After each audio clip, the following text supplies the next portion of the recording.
নমস্কার, আপনাদের সকলকে আমাদের চ্যানেলে স্বাগত জানাই। আজ আমি আপনাদেরকে দেখাবো নিরামিষ সয়াবিন আলু বড়ার রেসিপিটি আমার বড় মার থেকে শেখা। এই রেসিপিটি আপনারা সহজেই বাড়িতে বানিয়ে নিতে পারেন। তার জন্য আমরা প্রথমেই নেব সেদ্ধ করে রাখা সয়াবিন আর সেদ্ধ করে রাখা আলু।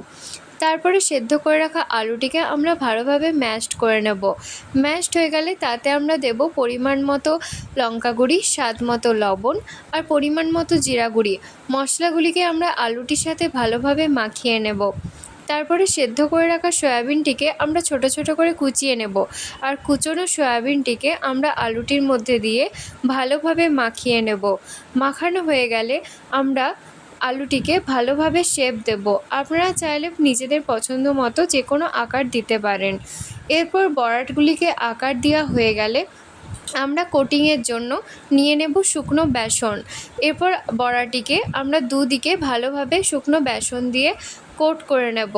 কোট করা হয়ে গেলে আমরা একটা কড়াইয়ে তেল গরম করে এক একটি করে বড়াকে আমরা তেলের মধ্যে দিয়ে দেব। মনে রাখতে হবে এই সময় আমাদেরকে গ্যাসের আঁচটা একদম লো ফ্লেমে রাখতে হবে। এরপর একটা পাশ যদি লাল করে ভাজা হয়ে যায় আমরা অপর সাইডে সেটাকে পাল্টে দেব। এইভাবে আমরা বড়াগুলিকে উল্টে পাল্টে ভালো করে দুদিকটা ভেজে নেব। দুদিকটা ভাজা হয়ে গেলে আমরা সেগুলিকে একটা প্লেটে তুলে নেব। এইভাবেই খুব সহজে তৈরি হয়ে যাবে আমাদের সয়াবিন আলু বড়ার রেসিপি। আপনারা অবশ্যই বাড়িতে সবাই ট্রাই করবেন। ভালো লাগলে আপনারা সাবস্ক্রাইব আর অবশ্যই লাইক করে দেবেন।